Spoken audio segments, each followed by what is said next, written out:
Film की शुरुआत एक बीच हाउस से होती है जो आइलैंड पर बना हुआ है, जहाँ पर हम एक बहुत अच्छे लेखक को देखते हैं जिसका नाम टेड है। टेड यहाँ पर अपनी पत्नी मारन और अपनी बेटी रूथ के साथ रहता है। उनके घर की दीवार उनके बेटों टॉम और टिम की तस्वीरों से भरी हुई है। दरअसल कुछ साल पहले उसके दोनों बेटों की कार एक्सीडेंट में मौत हो गई थी और मारन इस सदमे को बर्दाश्त नहीं कर पाई और तब से अब तक वो डिप्रेशन में रहती है। दूसरी तरफ टेड अपने काम में व्यस्त रहता है और रूथ की देखभाल उसकी बेबीसिटर एलिस करती है।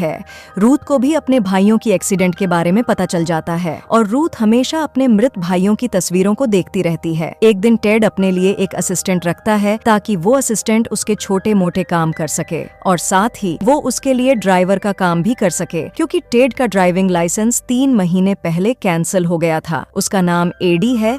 तब टेड मारन को एडी के बारे में बताता है और फिर ये दोनों थोड़ी देर बात करते हैं। ये बात हमें उनकी बातों को सुनकर पता चलती है। जब से उसके बेटे की मौत हुई है तब से उनके बीच के रिश्ते में काफी दूरियां बढ़ गई हैं और मारन सदमे में होने के कारण अब ज्यादा कुछ नहीं बोलती। ऐसी हालत में टेड मारन से कहता है कि कुछ समय के लिए हमें एक दूसरे से दूर हो जाना चाहिए और मारन भी इसके लिए राजी हो जाता है और उसी रात शहर के एक होटल में रहने चला जाता है।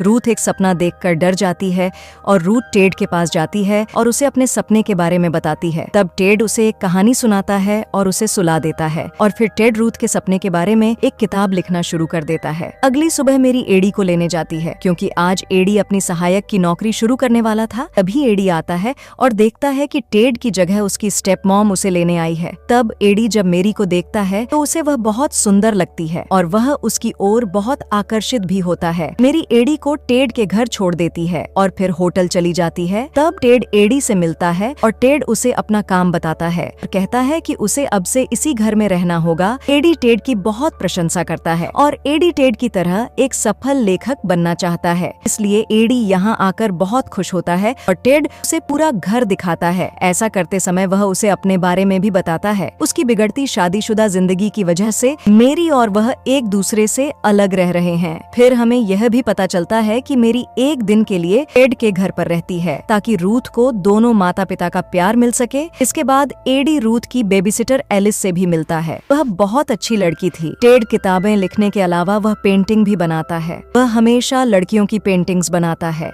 और टेड एक एवलिन नाम की लड़की को अपना मॉडल बनाने के लिए हायर करता है। अगले दिन मेरी यहाँ आती है और एडी भी उसका पीछा करते हुए थिएटर जाता है। एडी मारन से कहती है कि वह यहाँ डिनर करने आई थी क्योंकि वह घर पर टेड से खाना नहीं देता है। यह सुनने के बाद मेरी उससे कहता है कि एक दिन मैं तुम्हें डिनर पर ले जाना चाहता हूँ।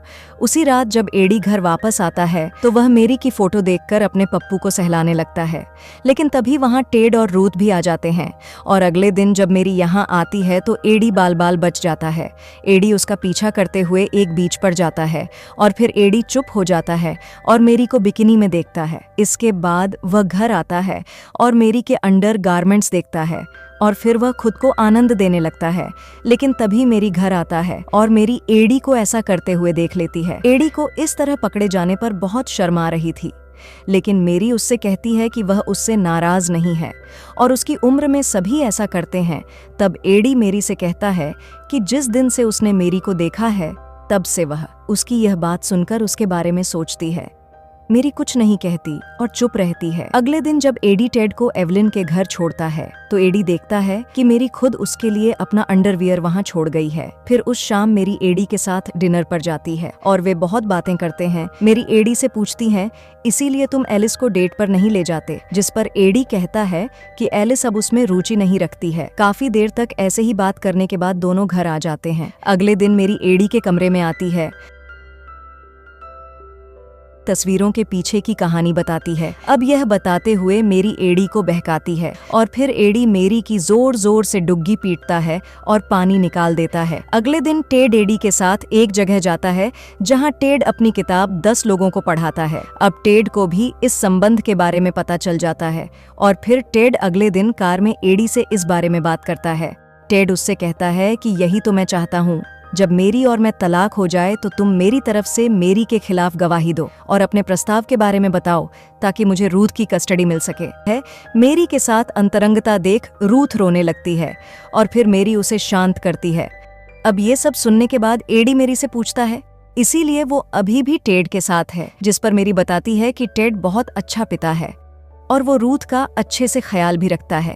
और मेरी ये भी बताती है कि उसे टेड की पेंटिंग करने की आदत से बहुत नफरत है और शुरू में वो मेरी की न्यूड तस्वीरें भी बनाया करता था।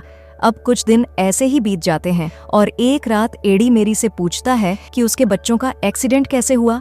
ये सुनने के बाद मेरी को फिर से अपने मरे हुए बेटे की याद आती है। उसी रात को एडी रूथ को सारी तस्वीरें दिखा रहा था। रूथ फिर एक तस्वीर अपने कमरे में ले जाने के लिए कहती है और मेरी इसके लिए राजी हो जाती है, लेकिन रूथ वो तस्वीर गिरा देती है और टूटे हुए कांच से उसकी उंगली कट जाती है। एडी और मेरी उसे डॉक्टर के पास ले जाती हैं और फिर जब टेड को ये बात पता चलती है तो टेड एडी को बहुत डांटता है, इसीलिए उसने तस्वीर रूथ को दी थी, जबकि ये काम मेरी का था। रात को रूथ फिर एक डरावना सपना देखने के बाद रोने लगती है। टेड उसे काफी शांत करने की कोशिश करता है, लेकिन वो शांत नहीं होती। इसके बाद वहाँ मेरी आ जाती है और फिर वो रूथ को शांत करती है। ये देख टेड को एहसास होता है कि तलाक के बाद रूथ को मेरी के साथ रहना चाहिए, क्योंकि अगले दिन जब मेरी एडी से अपनी डुग्गी पिटवा रही थी तभी मेरी अचानक रोने लगती है और फिर वो बताती है कि वो जल्द ही ये सब छोड़कर कहीं जाने वाली है। उसी दिन टेड एडी को एक काम सौंपता है कि वो एवलिन के घर जाए और उसकी सारी पेंटिंग्स वापस लौटा दे, क्योंकि अब टेड का मन एवलिन से भर गया था। जब एडी एवलिन के घर जाता है तो ये जानकर एवलिन बहुत गुस्सा हो जाती है और एडी से कहती है कि टेड को शुक्रवार को उससे मिलने आना होगा, लेकिन इसी बीच एवलिन गलती से अपने घर का दरवाजा बंद कर देती है और फिर एडी उसके घर की खिड़की तोड़कर अंदर चला जाता है। शाम को मेरी एडी से कहती है कि शुक्रवार को तुम टेड को एवलिन के घर छोड़ने जाओगे, लेकिन उसे वापस नहीं लाओगे। ऐसा करने से टेड को खुद घर आने में शाम हो जाएगी। इतने में मेरे बेटों की सारी तस्वीरें लेते हुए मैं यहाँ से हमेशा के लिए चली जाऊंगी। और फिर अगले दिन जब एडी टेड को एवलिन के घर ले जाता है तो एवलिन बहुत गुस्से में होती है। वो टेड की भेजी हुई सारी पेंटिंग फाड़ देती है और फिर एडी टेड को एवलिन के घर छोड़कर घर वापस आ जाता है। फिर मेरी एडी के साथ रूथ को डॉक्टर के पास भेज देती है, क्योंकि अगर रूथ यहाँ है तो वो यहाँ से नहीं जा पाएगी। दूसरी तरफ एवलिन टेड का पीछा करती है और एवलिन भी टेड को अपनी कार से कुचलने की कोशिश करती है, लेकिन टेड बच के भाग जाता है। इधर एडी रूथ की सिलाई निकलवाने के बाद पिक्चर शॉप पर जाता है या उसे वो टूटी हुई तस्वीर ठीक करने के लिए दी गई थी। वहां जाने के बाद एडी उससे वो तस्वीर मांगता है, क्योंकि वो जानता था कि जब रूथ घर पहुंचेगी तो वो अपनी माँ को तस्वीर में न देखकर पागल हो जाएगी। लेकिन जब एडी वो तस्वीर मांगता है तो यहाँ मैनेजर एडी को वो तस्वीर देने से मना कर देता है, जिस पर एडी उन्हें लिखकर सारी बात समझाता है। वो उन्हें अपने और मेरी के अफेयर के बारे में भी बताता है और मैनेजर ये सब सुनने के बाद तस्वीर भी दे देती है। दूसरी तरफ उधर टेड एक बुक शॉप पर भाग जाता है, जहाँ बहुत सारे प्रशंसक मिलते हैं और उन्हें अपना ऑटोग्राफ देना शुरू कर देता है। यहाँ टेड की नजर युवा लड़कियों पर जाती है जो उसकी बहुत बड़ी प्रशंसक हैं। उनसे पूछता है कि क्या वे उसे उसके घर छोड़ सकती हैं।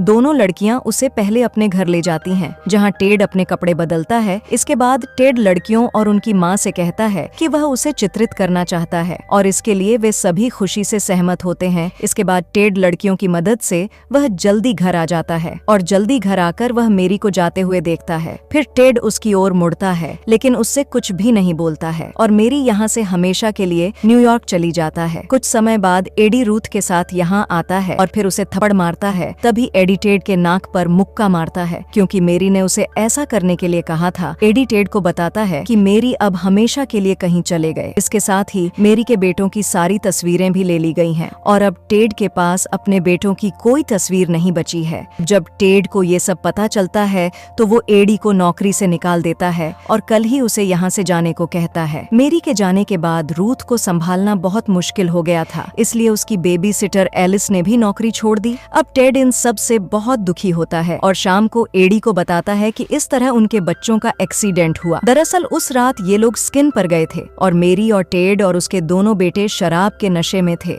ज्यादा ड्रिंक की वजह से उस समय दूसरा बेटा गाड़ी चला रहा था, जिसे ड्राइविंग का ज्यादा अनुभव भी नहीं था। कार की हेडलाइट और बैकलाइट पर बर्फ जमी हुई थी, जिसे टेड कार को न देख पाने की वजह से साफ करना भूल गया। हाईवे पर एक ट्रक उसकी कार से टकरा गया, जिसमें उसके दोनों बेटे मारे गए। इस दुख को कम करने के लिए उसने रूथ को जन्म दिया, लेकिन उससे कुछ नहीं बदला।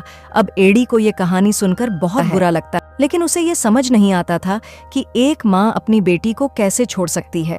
अब अगले दिन एवलिन का नौकर मिलने आता है। वह टेड को बताता है कि अब एवलिन ने उसे नौकरी से निकाल दिया है। यह सुनकर टेड उसे एक ड्राइवर के रूप में काम पर रखता है और उसकी पत्नी को रसोइयां और रूथ की दाई के काम पर रख लेता है। इसके बाद एडी टेड को अलविदा कहने के बाद अपने घर वापस चला जाता है। एवलिन के नौकर और उसकी पत्नी ने रूथ की अच्छी देखभाल करना शुरू कर दिया है और यह फिल्म यही समाप्त होती है। तो दोस्तों, मैं उम्मीद करता हूँ कि आप लोगों को यह मूवी एक्सप्लेन वीडियो पसंद आई होगी। अगर आप लोगों को ये वीडियो पसंद आई हो तो वीडियो को एक लाइक करके चैनल को सब्सक्राइब जरूर करिएगा और कमेंट में बताएं कि आपको ये वीडियो कैसी लगी।